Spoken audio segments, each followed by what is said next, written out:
106.5. 3:33. Todos somos iguales ante la ley. O debemos ser iguales ante la ley. Ser iguales. O unos son menos iguales ante la ley que otros. La primera reacción que uno tiene cuando ve una nota que dice que dicta una orden de conducencia contra el ministro de Educación porque ha rehusado acudir a anteriores citaciones de un tribunal, es que uno dice, pero que todos somos iguales, él tiene que estar ahí, qué bárbaro, pero ¿cómo es posible que este hombre que es abogado y todo esto? Cuando uno se adentra en la historia, uno cambia de opinión. Porque miren cuál es la historia. Una señora vendió a Educación un terreno para la construcción de una escuela. Que no era de ella. El terreno no es de ella y después ella dice que se lo compró a una compañía que mencionan en el expediente. La atrapan incluso en Educación y luego en el tribunal se pone una peluca y bueno, hay toda una historieta con relación a esta señora y el esposo que falleció. Instrucción abre... Que ella fue la primera votante, ¿recuerdas? Sí, fue la primera votante. Que fue la primera votante la señora. Sí. Abre el caso y mandan a juicio de fondo. Sí. Usted sabe cómo son los abogados nuestros. Recuerde que Leonel acusó aquella vez y lo quería meter preso. Bueno, pues los abogados levantan y aquí hay abogados con muchas habilidades, para no decir otra cosa. Y piden que vaya el ministro de Educación. Una chica, ¿no? Para retrasar. La señora vende una vaina que no le corresponde, que dice que él lo compró. Hay como 80 departamentos. Es el ministerio del acusador. Debajo del ministro hay como 80 departamentos y personas. Es el ministerio del acusador. Entonces ellos le piden al juez y el juez cita al ministro, a la viceministra de Obras Públicas, Claudia Francesca de los Santos. Entonces, pero espérese que vaya la gente que tiene que ver con eso. La jueza, ante un pedimento, porque el juez tiene que discernir, el juez no puede, todo el que le pidan citarlo y tiene que haber una lógica y una racionalidad en eso. Bueno, pues ella coge citar al ministro. Lo han citado, el ministro no va y ella dicta una orden de conducencia contra el ministro de un área que destafaron y el ministerio se querella contra una persona que vendió lo que no le correspondía.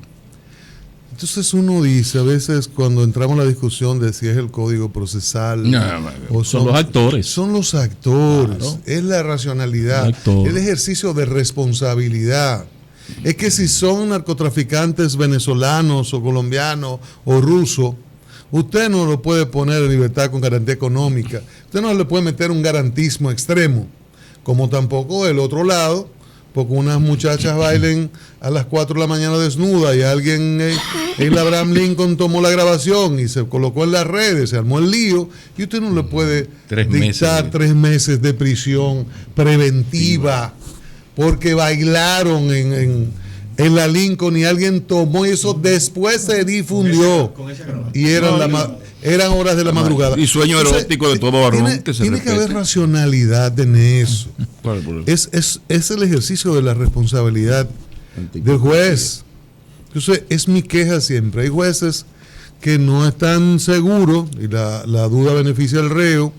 Y bueno, le pidieron 5 años, pero yo no estaba muy seguro, pero al tipo lo acusan de algo que luce grave, entonces le dieron 5, bueno, 2 para vaya, como los malos árbitros de fútbol, dan una mala, la cobran en el otro, entonces las 2 resultan malas. Entonces así no puede ser. Eso es un asunto que cae en extrema irresponsabilidad. Otra cosa, el general Ángel Acosta. ¿Qué pasó? Acosta Castellanos. Hay gadeo aquí. El nombre, Acosta Castellanos. ¿Es familia suya el comandante de Santiago? Bueno, hay varias familias Acosta, pero depende de lo que usted vaya a plantear. Vamos a oírle. Uno comprende la indignación del general y la sociedad dominicana está muy molesta con todo lo que él está haciendo esto. no es ningún pecado. Y él llega con buenas intenciones a Santiago, pero de repente él comienza a colocar las fotos en sus redes, en Facebook y otras redes, de los individuos que son atrapados y que un tribunal tiene que decir si son culpables, y luego uno le dice delincuente, después que los condenen, ¿verdad? Pero entonces por estos delincuentes apresados, delincuentes, uno que menos, a uno que mataron, uno menos. Entonces él como que se le ha ido mucho el entusiasmo.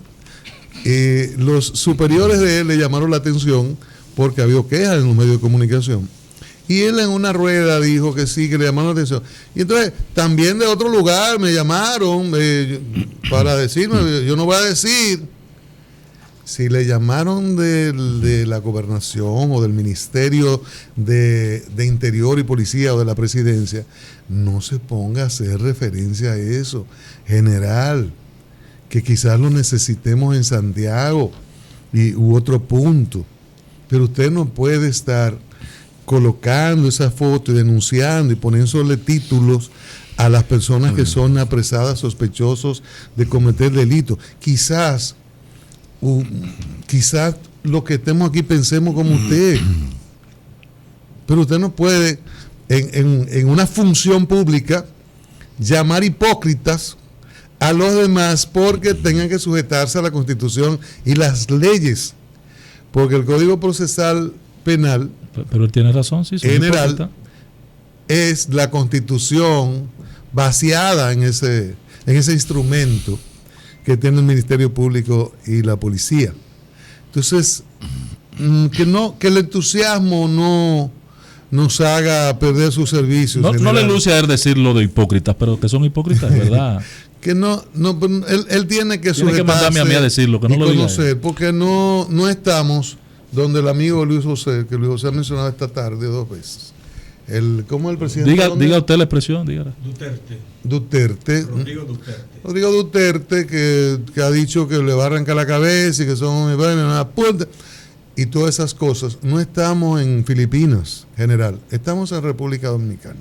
Y el Estado de Derecho es para todos. Es para todos. Otra cosa que a ustedes les resultará contraproducente. Se presentaron unas imágenes y presumo que a todos nos llamó la atención, y lo primero que nos vino a la cabeza es que esos tipos hay que votarlos ya, suspenderlos ya. Los policías en Boca Chica, en el que había un policía con un bloque, como que lo iba a tirar para alguien que estaba dentro de una casa humilde, y 5 policías con protección, y se veía, y la nota decía que dio una golpiza a alguien.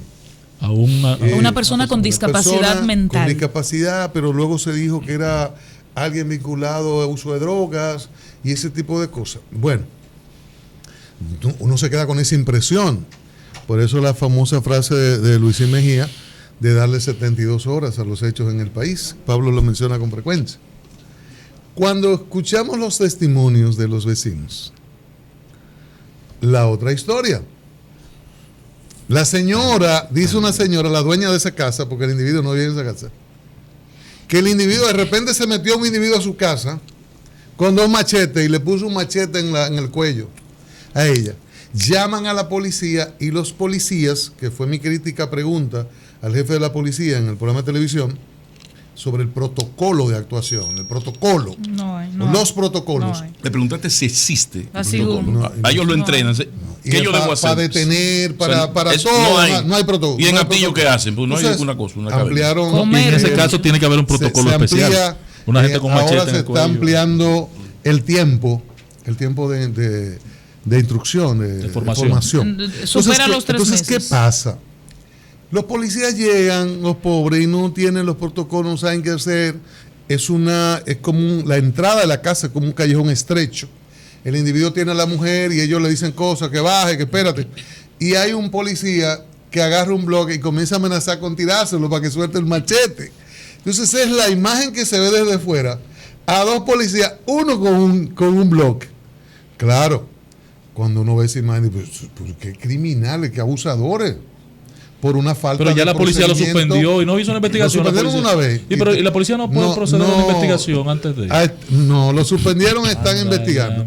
Entonces, yo oí los testimonios de esa señora y testimonios de otras personas de salud sobre el supuesto uso de estupefacientes. Vi al individuo, luego en imagen de televisión, y el policía con 2 machetes, cuando lo logran, como dice el cliché, reducir a la obediencia.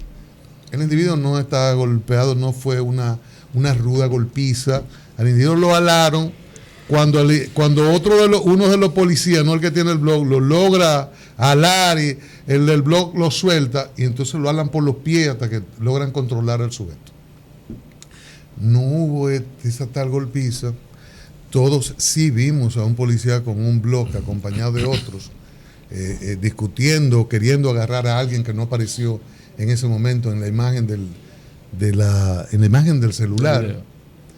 Pero luego todos los testimonios hablan en contra del sujeto, aunque el procedimiento policial es absurdo, es incorrecto, falta de método, es inexistente. Entonces, yo le insistí al jefe de policía en esa entrevista sobre el protocolo, porque han muerto policías y es injusto en horas de la noche, horas del día, cuando el policía se aproxima al vehículo y dice: usted es policía, usted es militar, comando. Sí. Yo le decía al jefe de policía: no puede haber esa pregunta. No puede haber esa pregunta. Ustedes tienen un protocolo sobre un vehículo que es sospechoso, puede ser sospechoso. Están buscando determinado tipo de vehículo porque hay denuncias que están cometiendo delitos de un vehículo que se parece a eso. O lo que fuere. Y el procedimiento es el que usa la policía norteamericana. Y uno se queda en el vehículo. Una vez en New Jersey pararon un vehículo en el que yo andaba porque se cambió de un carril a otro. Los policías lo pararon.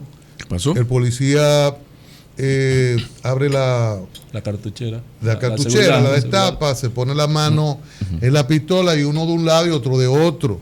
A cierta distancia. Manos donde se puedan ver, un foco, y comienzan a hacer preguntas y piden los documentos. Es el procedimiento. Ellos no saben quién está ahí. Y recuerdo que hace como 2 años en el ensanche Osama mataron un policía. No. El presidente Obama no estaba, fue en Estados Unidos. No, además, Cristian, hace 2 años mataron un policía. En Nueva York. Mataron un policía porque se acercó, comando, buenas noches, ¡pam!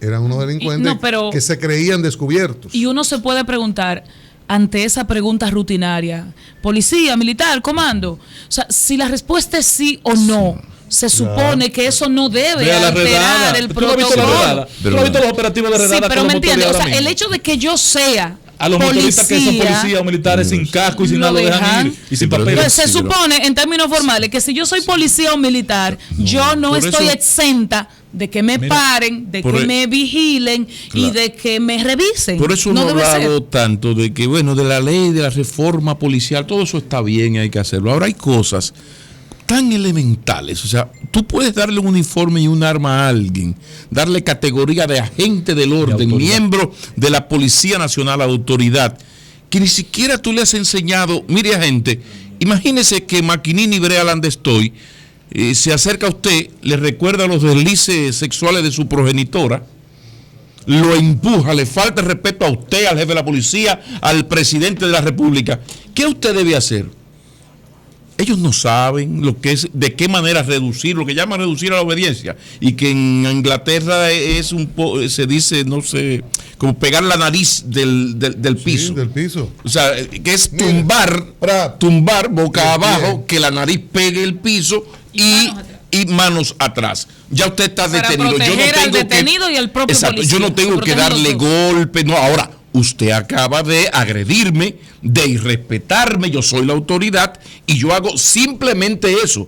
No, ellos, los pobrecitos, no tienen el manejo de lo más mínimo. Incluso cuando tú discutes con ellos, yo tuve una discusión aquí en la Tiradentes con 27 con un agente de AME por el tema Cristian Jiménez, el tema Cristian. Ahí estaban hoy los vehículos de Concha. Sí, hay un tema, que es el tema Cristian, todo el mundo sabe quién es el tema Cristian. Estaban en el mismo sitio y los AMET al frente. No, entonces el señor el pobre agente me decía, sí, el problema es que yo detengo a este señor y me llaman de la jefatura y me pueden cancelar. Claro, pero mira una cosa, Cristian.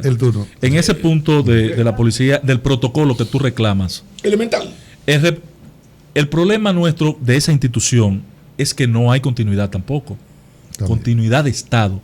El señor Polanco Gómez, anterior jefe de la policía 3 atrás, este jefe, el anterior Castillo, era Polanco Gómez. Presentó todo un protocolo para diferentes aspectos de la parte operativa de la policía. Formalmente lo hicieron en público, lo editaron, se lo entregaron a los medios y lo comenzaron a practicar. Un cambio después jefe de policía y todo se quedó en el pasado. ¿Quién fue que sustituyó a Polanco? Miren, finalmente, y sobre otra cosa, Castillo. Hay unas declaraciones del senador Charles Mariotti y toma un corte que dice: bueno, el comité político tiene en estos momentos un compromiso histórico, a lo del PLD, claro. Y creo que el partido está en una coyuntura que necesita los liderazgos intermedios, que necesita que los liderazgos intermedios sean escuchados. Sean escuchados porque el liderazgo es piramidal y este partido es fuerte en la medida que los liderazgos intermedios también son fuertes. Y los que firman esa carta, todos fueron reelectos y algunos con porcentajes muy altos. Eso significa que tienen liderazgo en sus espacios, en sus territorios y tienen que ser oídos. Esto es parte de la lucha que hay en el PLD de grupal y por el control de la Cámara. Que implica una carta. Con el telón de fondo del Consejo de la Magistratura. 24 firmas. Entonces, hay muchos aspirantes legítimos a la presidencia del Senado. Y cuando nosotros hemos hablado del acuerdo de los 15 puntos que evitó la división después de la reelección de Danilo, que Danilo expresara que quería repostularse, hablamos del equilibrio del punto 4, pero el punto 7, Ángel, Pablo, Anibelca y Luis, el punto 7 habla que las decisiones del comité político van a ser de consenso y que si no se pudiera lograr el consenso, que sea a 3/4 partes. Punto 7. Sí, pero esa previsión que no figura en estatutos, alguien la consignó esa ahí, es la colocó, sí, por el cambio de correlación de fuerzas y para evitar que le aplastaran, pero si no hay consenso y vamos a votar, ya de los 34, usted me tiene que sacar 25 votos. Yo no sé si aquel apoyo de 30 y pico que tenía Leonel Fernández, que cuando lo vimos que se redujo bastante, a 12. Perdió, o sea, Fernández no llega a 9 votos o 10 en el comité político, que si se aplicara el punto 7 a falta de consenso, le aplastarían con los 3/4 con 25 puntos. Eso es lo que no se tiene. Lo que no tiene el sector Medina son las 3/4 partes. O sea, Fernández tiene más del 25, más de la cuarta parte. Son 35 y eso nada más tiene 10. Porque ahora son 30, recuérdate que ya no está Juancito, son 34. Ahora Medina, si reduce, son 22 24. A 12 más o menos. Eso puede variar. Pero el 25%, Fernández tiene más de ese 25%. Entonces, y ahí está el meollo del problema. Es un punto importante. Si el sector de Medina decidiera resolverlo a votos en el comité político, pero explícame tú una cosa. Que es muy delicado, es muy peligroso por esa advertencia que hace Mariotti, porque fácilmente y lo aplastan. Otras cosas, dice, hay liderazgos intermedios y después de los dos principales liderazgos hay otros liderazgos que ya presentaron candidaturas antes de la, de la reelección y otros a un nivel más abajo que también tienen aspiraciones. Vincula eso, Cristian y Pablo, que ustedes han referido al tema, a la expresión de Reinaldo Pared Pérez, de que ya este texto asume un rol, una calidad estatutaria, porque fue aprobada por una asamblea de delegados. No nada más por los órganos de dirección, el órgano del día a día, el órgano superior, sino la asamblea. Aquí habría que preguntarse, en función de los derechos que se adquieren, cuál se sobrepone al otro. Porque si bien en el número 7 está el planteamiento que tú haces, lo del número 4 es muy preciso. Claro, yo lo quiero leer. Claro. Yo quiero que ustedes me permitan leerlo. Claro. Se reitera la actitud seguida por este organismo, está hablando del comité político, de seleccionar atendiendo a un criterio fundamentado en el equilibrio a los compañeros que integren la presidencia y la vicepresidencia de las cámaras legislativas. Equilibrio. Ahí no hay espacio. No, el equilibrio no es la clave. El equilibrio no es la clave. La clave ahí es que se está reiterando una práctica. ¿Cuál es la práctica? Somos dos líderes, usted se queda con una cámara y yo me quedo con la otra. Equilibrio. ¿Se entiende? Una pregunta, entonces, ¿cuál se sobrepone al otro? Pero una pregunta ahí mismo. Si damos por los grupos a Danilo y Leonel, si Reinaldo, que condicionó ser senador para ser presidente del Senado, es presidente del Senado, ¿a quién imputamos ese voto? A Danilo. A Danilo. A Danilo. Pero eso no es un A acuerdo. Danilo. Siempre lo ha sido. Pero eso no es un acuerdo. Todo lo que ha sido Reinaldo Pared Pérez en el PLD, Yo digo, todo lo que él ha sido en el PLD, pero es una situación. está vinculado a la decisión de Es Danilo. una situación porque entonces la Cámara de Diputados sería un leonelista. Pero y ahí vamos al asunto creo de los por de eso, 5 a 3. Por eso, Cristian, Es una situación. Hoy aquí no hay interpretación. ya hay reunión. Ni del creo que comité- debe haber discusión. Hay reunión del comité lo que político pasa para es el que día 5. entre abogados te vea Para Primer la segunda- lunes. Sí, para el día 5. el día 5, estamos a 23. ¿Entiendes? Son 12 días. Entonces, de aquí a allá se pueden hacer muchas negociaciones, pero hay muchas aspiraciones. Porque Pero- hay gente que dice, bueno, si le toca abajo a Danilo, yo aquí arriba a Leonel y yo puedo ser. Y si se juega a los votos, yo creo que es peor para el futuro inmediato Pero, del Partido pero de la por Liberación eso es Dominicana. tan importante, y quedan 12 días para hacerlo, que se den esas negociaciones que se están dando con emisarios de ambas partes. ¿Por qué? Tú lees eso, está clarito, Claro. pero fíjate la naiboíta que le puso Cristian. ¿En qué documento dice que Reinaldo Pared Pérez es de la tendencia de Danilo Medina? ¿No? Ahí está consignado. Es un aspirante a la presidencia igual que los otros. O sea, si tú quieres hacerte el tonto con P. O sea, siempre hay la manera, siempre habrá la manera de crear ese tipo de enfrentamiento. ¿Dónde está el asunto? Que en el PLD hay dos señores que lideran los dos grupos dominantes y que por la unidad de ese partido ellos tienen que llegar a algún tipo de entendimiento, evitando que se aplaste totalmente a una parte que ya no es dominante, pero indudablemente que es sumamente influyente y en la actualidad tiene una gran cuota de poder en la actualidad. Y si es estatutario, vamos a volver a modificar la Constitución, a encontrar los candados que parecen que fueron lanzados al mar. Cambio fuera Mauricio.